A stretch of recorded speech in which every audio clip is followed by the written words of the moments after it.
Here, 1. Historical roots, education as a colonial tool. Colonial education systems.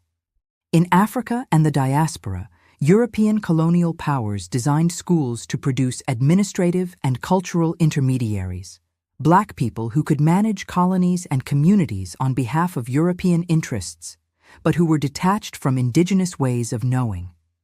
Missionary schools. In the 19th and early 20th centuries, missionary institutions often combined Christian indoctrination with European history and worldview, erasing African spiritual systems, governance, and cosmologies from the curriculum. Post-emancipation America. Even after slavery, American institutions of higher learning rarely taught African history beyond enslavement. Instead, they promoted Eurocentric narratives as universal truth. 2. Mechanisms of programming. A. Eurocentric curriculum history. Framing. African civilizations like Mali, Kemet, Songhai, and Great Zimbabwe are minimized, while European discoveries and industrial revolutions dominate timelines. Philosophy. Western thinkers, Plato, Kant, Locke, are taught as the foundation of reason, while African philosophies, Ubuntu, Ma'at, Ifa, Akan ethics, are omitted or relegated to anthropology. B. Language as a gatekeeper. Students are often forced to abandon African languages in favor of English, French, Portuguese, or Spanish, thereby losing access to indigenous epistemologies embedded in language. Language replacement subtly shapes thought. Ngugi wa Thiong'o calls this the colonization of the mind. C. Career path conditioning degrees are marketed toward integration into corporate and government structures designed within European capitalist frameworks, not toward building sovereign African-led systems. Professional success is often defined by proximity to white institutions rather than service to African liberation. D. Validation. Through Western standards, knowledge is deemed credible only if it has been peer-reviewed or accredited by Western-led institutions. Indigenous wisdom is labeled myth or folklore. 3.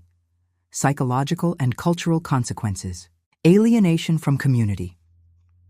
Many educated Black individuals feel cultural disconnection from working-class and rural communities, mirroring W.E.B. Du Bois's concept of the double consciousness. Internalized superiority.